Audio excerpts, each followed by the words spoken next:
From my childhood, we have been carrying water. We could not go to school. I went down the hill 3 to 4 times every morning to fetch water for us and our cattle. The rural folk of Balkot in the district of Arghakhanchi in central Nepal had suffered water woes for generations. Nestled in the middle high Himalayan range, these mountainous people had trudged the rocky terrain up and down on a daily basis for ages, even to collect a pot of drinking water to keep their flesh and bones together. This apart, the whole community had to bear hardships of immense magnitude. Women and children, who usually collect and carry water for the household, were the immediate victims. We had to haul water immediately after delivery, and on the 9th or 11th day, walk a long distance with great pain to have the ceremonial bath in a pond. In this area of rural Nepal, people follow the tradition of arranged marriages. But no girl from outside agreed to get married to a boy of this village because of the drudgery she knew she would have to go through. Even if the boy and the girl wanted, the bride's family did not agree because of the water woes. Every child had to miss school for most part of the day or sometimes for days together so that the family has water to survive. We were always late to school by 3 to 4 hours. Many such ordeals forced the people of this village to leave and migrate to nearby cities and towns. I had to leave the village with my sick wife, even though she was bedridden for 15 days, so that I could send some money back home to my children. Ramnath was one such, who too left the village unable to deal with the pain of making ends meet. But destiny had a different role for him. Once he moved to Butwal, the nearest town. One day, his nephew, who had just returned from his first visit to Puttaparthi, started excitedly sharing with him about Swami and Prashantinilayam. Ramnath was so taken in by what he heard that he visited the Sai center in Butwal. Once he went there, he was touched by the love that pervaded there and thus became a regular member of that center. Listening to the Sai bhajans made me feel so good. Later, he invited a few elders of Balkot village to this center as he was keen to share his joy with his own folk. Coincidentally, on that day, the then zonal chairperson of Sai organization, Sri Amar Karki, had also arrived in that center for a program. Sri Amar Karki welcomed this team warmly into the Sai family. This team was led by the village leader, Mr. Leknath Pandey. In fact, Mr. Pandey felt so much at home that he freely started sharing everything about their life in the hills and the difficulties they undergo every single day. His heart-rending stories moved the heart of Sri Amar Karki, and he assured him that the Sai organization will do everything in their capacity to relieve their suffering. A few days later, Sri Karki, with a group of Sai devotees, drove to Balkot for a reconnaissance survey.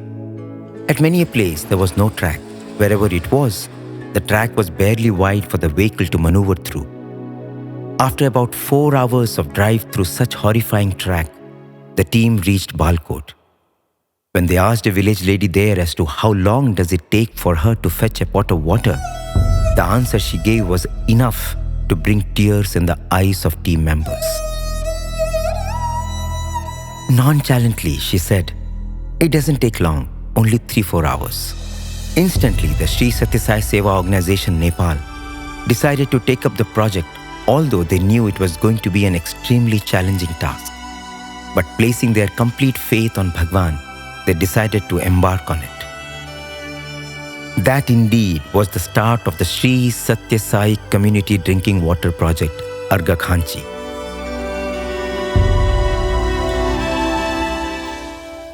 The water project began in 2001 and we registered it with the government. Soon a survey was done and the Sai volunteers located the only source of water available for these people, which was 9 kilometers away in the middle of thick mountainous jungle which was home to ferocious wild animals. The water source was named as Sai Ganga. Work started and digging was done to lay the pipe for 4.5 kilometers. The Sai volunteers, however, were determined to lay pipes to bring this water to the doorstep of these deprived village folk. Months were spent in finding the suitable routes, digging and creating the pipeline. Apart from the 9 kilometers long pipeline from the source to the village, another 23 kilometers of pipeline was laid to distribute the water to every locality. Thus, altogether, it was a crisscross of 36 kilometers. This covered 636 households as well as 4 schools which had 1,200 students. The enthusiastic villagers joined the Sai volunteers in this noble task, and for weeks together, they stayed in tents in the jungle to make the project happen. Little children, men and women, everyone joined enthusiastically to convert their dream into a reality. The hurdles, of course, were too many and too daunting too, to say the least. But their biggest shock and horror happened when they had finished laying down the entire pipeline and opened the tap. Once the pipeline was laid, unfortunately, even after pumping, water did not rise. I was extremely sad. I assured the villagers that water will come once we finish the rest of the 5 kilometers. After 2 months of strenuous work, water did come, but it was too little. Adding to our misery, there was a forest fire. 1 kilometer of pipeline was burnt. Thus, water completely stopped. Then we fixed new pipes. Still, there was no water, not a drop. All the villagers were frustrated and they now started blaming me and even the Sai organization for wasting their time and resources in doing a project which the government had said was impractical. I could not face the villagers, so I took few trusted people with me and went into the jungle to investigate the problem. We stayed in tents in the thick forest, which is home to wild animals. In fact, one night a cheetah came and sniffed our food. We were alert and calm. Fortunately, it went away quietly. Every day in the forest was filled with tensions and new problems. I was tired and depressed too. Finding no solution in sight, one night I broke down and cried out to Bhagavan. I wondered why the project had failed even though we had toiled selflessly for weeks and months. In fact, the village leader was so lost that he even decided to just quietly run away from the place as he did not know how to save his face. But that night, something very interesting unfolded. I could not sleep that night. At 4 a.m., I came outside the tent and was looking at the direction of the water source helplessly. Suddenly, I saw Bhagavan's huge form covering the entire forest. His merciful hands were raised in blessing. Seeing this majestic form of Bhagavan filled me with joy. All my worries disappeared. I felt so happy and peaceful after this that I slipped into deep sleep outside the tent itself. When I woke up 4 hours later, I saw that my men were busy fixing the disconnected pipes. And indeed, the miracle happened. Water started flowing. While this is how divine intervention changed the direction and outcome of the project from the village leader's perspective, Shri Amarkarki too experienced his share of divine miracle and grace, which was equally breathtaking. So we started constructing pipelines.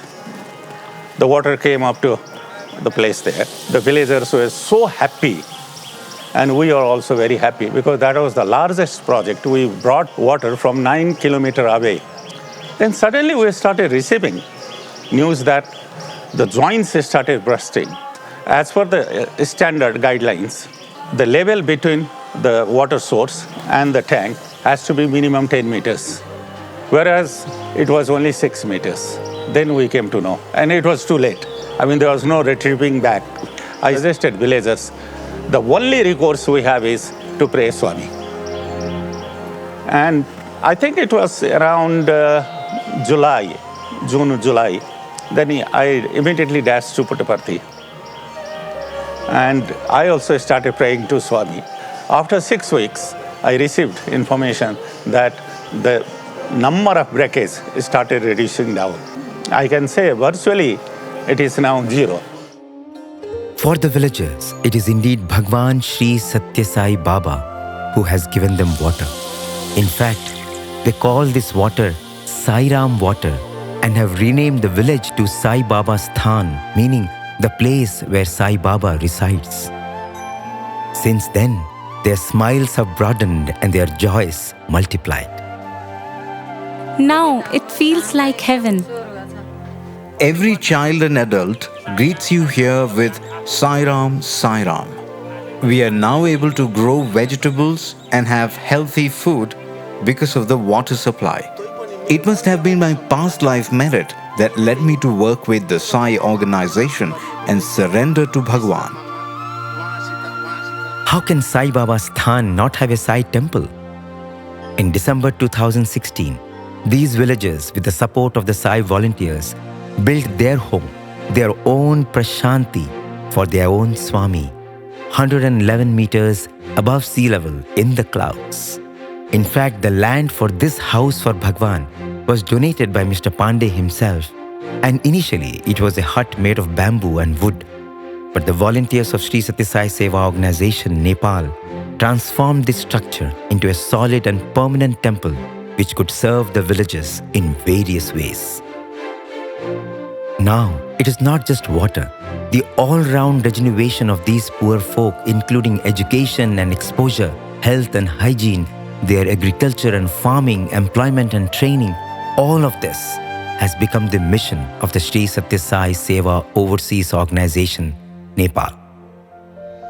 With the water at hand, the villagers have seriously gone back to agriculture.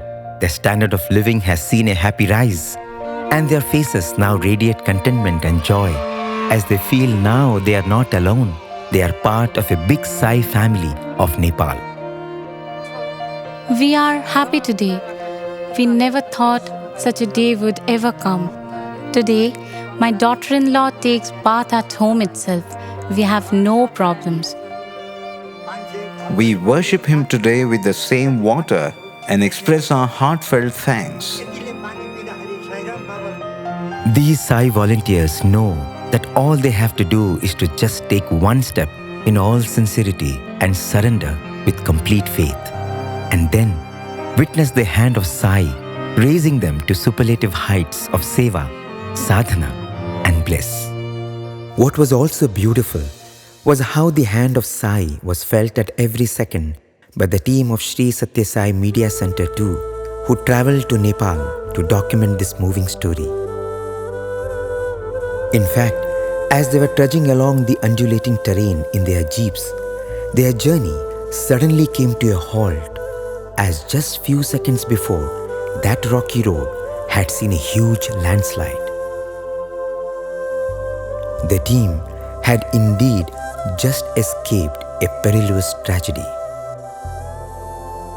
Their prayers went up fervently as the efforts were made to clear that road.